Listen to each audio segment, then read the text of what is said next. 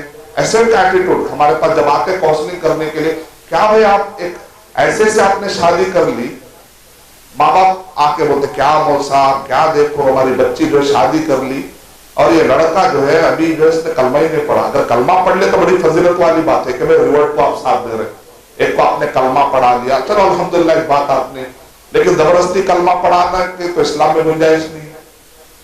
زبردستی اگر آپ کلمہ پڑھاتے ہیں تو اسلام میں، اگرچہ کہ میڈیا آج کے دور میں بدنام کر رہا ہے کہ لو جہاد، اسلام میں ایسا کوئی تصور ہے ہی نہیں کہ لو جہاد کے نام پر، کیا ایسا ہے کبھی آپ کو کسی نے عالم نے بتایا کیا کہ لو جہاد کے نام پر زبردستی کسی کو کلمہ پڑھا کے شادی کرو؟ کسی عالم نے ایسا سکھایا؟ کہیں بھی نہیں۔ میڈیا چونکہ بدنام کر رہا ہے علماء کرام کو، ایسی بات نہیں، کہیں بھی تعلیم نہیں دی گئی۔ تو ہمارے بہت سارے بچیاں شادی کر لیتے، ان کو معلوم نہیں ہوتا، وہ کہتے یہ بھی مرد وہ بھی مرد نا، وہ تو سگے بھائی سے بھی شادی کر لیتے، ایسا تو نہیں ہے۔ کلمہ اگر ایک غریب بھی کیوں نہ ہو، لیکن اگر وہ مومن ہو تو بہتر ہے اس مالدار سے جس نے کلمہ نہ پڑھا۔ تو رمیسہ رضی اللہ تعالیٰ عنہ سے سبق لیجئے، کہتے ہیں یا ابا طلحہ مثلو کا لا یورث، آپ جیسے کو کون رد کرے گا، لیکن جب تک آپ کلمہ نہیں پڑھیں گے سوال ہی نہیں اٹھتا کہ میں شادی کروں، یہ حق۔ تو کہتے ہیں آخر میں وہ کلمہ پڑھ لیتے ہیں، یعنی مطلب یہ ہے کہ آپ اپنے ٹرم ڈکٹیٹ کرائیے۔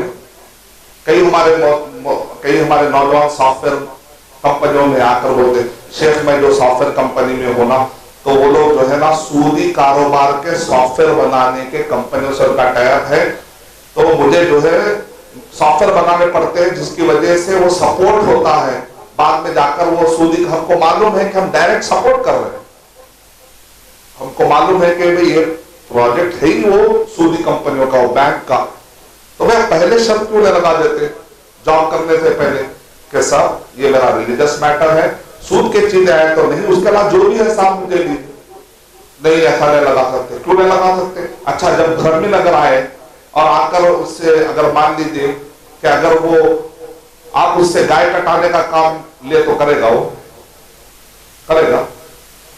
ایک کوئی برہمن ہے اور اس سے آپ جو بولے گائے کاٹنے کا کام دوں گا میں، کرے گا وہ بولے گا نہیں بھائی یہ میرا دھرم ہے، بولے گا۔ تو سود کو بھی آپ اتنا بڑا کیوں نہیں سمجھ رہے تھا؟ کمپرومائز موسا فتوا دیتے ہوں گے، بیچارے موسا لوگ جائے پریشان کرتے اور آدھا سارا مسئلہ بتا بولتے وہ ایسا کچھ بھی نہیں ہے، میں تو ایک اچھی کمپنی میں ہوں، میں تو ایک ٹاٹا میں ہوں، اس کے اندر اصل مسئلہ بتاتے بیچارے ہاں بولتے، وہ عالم صاحب ہاں بولے، وہ عالم صاحب بدنام ہوتے درمیان۔ ارے بھائی آپ کو ڈائریکٹ جہنم میں جانا ہے تو جائیے، بیچارے عالم صاحب کے کندھے پہ پیر رکھ کے ہی ڈائیو کیوں مار رہے ہیں آپ جہنم میں، اور جاتے جاتے وہ عالم صاحب کو بھی کیوں لے جانا چاہ رہے ہیں آپ الٹا سیدھا مسئلہ بتا کے؟ جہنم میں اکیلے رہنا نہیں بھائی، عالم بھی رہے تو اچھا رہتا، تھوڑے مسئلے جو نہیں پوچھے وہاں پوچھ لیں گے، کیا مسئلہ؟ بیچارے عالم صاحب کو بھی الٹا سیدھا بتا رہے، سیدھا سیدھا بتاؤ مسئلہ، الٹ پلٹ کے نہیں۔ اب دیکھیے یہ جو گروی کے مسئلوں میں تو الٹ پلٹ کر کے بتاتے لوگ، لیز کے مسئلے میں تو بہت الٹ پلٹ کر کے بتاتے، صحیح مسئلہ بتائیے صحیح جواب ملے گا انشاءاللہ۔ تو رمیسہ رضی اللہ تعالیٰ عنہ کیسے دین کا نام آئے تو کہہ رہے نہیں جب تک آپ کلمہ نہیں ڈکٹیٹ کروا رہے نہیں بھائی، یہ لکم دینکم ولی دین، دین کا معاملہ آ جائے نو کمپرومائز۔ تو آپ جاب کے معاملے میں کیوں کمپرومائز کر لیتے؟ شادی کے معاملے میں کمپرومائز، شرک ہو رہا ہے، بدعت ہو رہا ہے، دیکھتے نہیں ماں باپ آج کل، شادی ہو گئی تو بس ہے، بچی اڑ گئی تو بس ہے، ارے اڑ بھی گئی تو بچی جہنم میں جا رہی ہے، بدعت کر کے شرک کر کے، کئی ایسے بچیاں بعد میں آ کر شرک کر رہی، بدعت کر رہی، اس کا ذمہ دار کون؟ یہ تو سوچنا پڑے گا نا، میری بچی کو میں شادی نہیں ہوئی تھوڑے دن ہونے دو بہتر ہے، لیکن کسی بدعت اور شرک کی طرف میں حوالے نہیں کروں، اللہ اس کا انتظام کرے گا انشاءاللہ، توکل رہے تو اللہ بھی حل کرے گا انشاءاللہ۔ رمیسہ رضی اللہ تعالیٰ عنہ، رمیسہ رضی اللہ تعالیٰ عنہ اپنے شادی ہو جاتی، شادی ہونے کے بعد یہ بہترین اپنے شوہر کی خدمت کرنے والی، ایک مرتبہ کا واقعہ یہ ہے کہ بچے کا انتقال ہو گیا، اب شوہر کو معلوم ہی نہیں، شوہر رات میں تھک کر آتے ہیں، بیوی نہیں بتائی، اور جو بھی تعلقات ہوتے ہیں تعلقات وہ سارے حقوق ادا کر دیے. جب وہ نماز کے لیے فجر میں جانے کی کوشش کرتے ہیں تب کہتے ہیں ارے بچہ کیسا ہے, بچے کی طبیعت بڑی خراب تھی نا. تو عبیسہ رضی اللہ تعالیٰ عنہ کہتے ہیں بچہ بہت ہی آرام میں, یعنی انتقال ہو چکا ہے, پورے آرام میں سو رہا. وہ سمجھ نہیں پاتے, لیکن بعد میں جب ان کو پتا چلتا کہ دراصل بچے کا انتقال ہو چکا ہے تو ان کو ایسا لگا کہ اتنی رات گزر گئی اور ان کو پتا تک نہیں ہے. تو ان کو ایسا لگا جیسا کہ بچے کا انتقال اور میری بیوی نے بتایا کیوں نہیں. تو یہاں پر جو ہے جب اللہ کے نبی صلی اللہ علیہ وسلم کو جا کر وہ پوچھتے ہیں کہ ایسا ایسا میری بیوی نے معاملہ کیا. یعنی اسلام میں یہ ہے کہ بچہ مر گیا تو اتنا واویلا, آج بھی عرب میں جو ہے آنسو بہتے ہیں لیکن واویلا مچانے کا سسٹم نہیں. جیسے حیدرآباد میں یا بر صغیر کے اندر آپ دیکھتے کوئی گھر میں مر گئے تو ایسا چیختے, پورے بالا جو ہے نا کھول کے کپڑے پورا ایسا مار کے چیخا مار, ایسا لگتا ہے کوئی پروفیشنل کہیں سیکھ کے ہے. جائز ہے ایسا. اللہ کے نبی صلی اللہ علیہ وسلم نے کہا میرے امت میں ایسے لوگ آئیں گے جو سینہ پیٹیں گے اور بال کھول کھول کے چیخیں گے. نوحہ خانی اس کو کہتے ہیں, نوحہ خانی. یہاں حیدرآباد میں جو ٹیم ہے سنا میں, پیسے دیے تو گھر پا کے پورے رو کے جاتے 40 دن. تب وہ محرم کے دنوں میں یہ کیا ہے تو کیا ہے, سافٹ ویئر کمپنی ہے, رونے کی سافٹ ویئر کمپنی ڈالو, آپ ایک نئی سیڑھی نکالو, ایسا بٹن ڈالتے پورے رونا شروع کرو, پورے ان کے پیچھے رو, پورے آتے ہیں فرشتے اللہ تعالیٰ کے. اللہ پر یہ کیا دین ہے, کیا مذاق ہے. دین کو کیا بنا دیا ہم نے. غیر مسلم دیکھا تو بولے گا نہیں ہونا میں وہ دین, خالی رو رہے لوگ. سب پوری دنیا میں لوگ بول رہے ہیں ہیپی ڈے ہیپی ڈے, یہاں تو رونا ڈے پورا بنا. کیا بنا اسلام کو ایک ہی بنا دیا. پورے نان مسلم آج کل بول رہے خوش کیسا رہنا, خوش کیسا رہنا. یہ پورے کورسز چل رہے دنیا میں. یہاں رونا کیسا, رونے کا کیسا, ہماری ٹیم میں آ جاؤ, رونے کے طریقہ سکھاتے ہیں. الٹا تو اسلام کو بدنام کر رہے ہیں. اللہ حفاظت کرو. ہاں آنسو آ سکتے ہیں, غم ہو سکتا ہے, تھوڑا دکھ ہو سکتا ہے, حد سے زیادہ چیخ مارنا اور پورے بال کھول دینا, زد کو بھی کرنا, یہ سب چیزوں سے بچنا چاہیے. اللہ تعالیٰ حفاظت کرنا.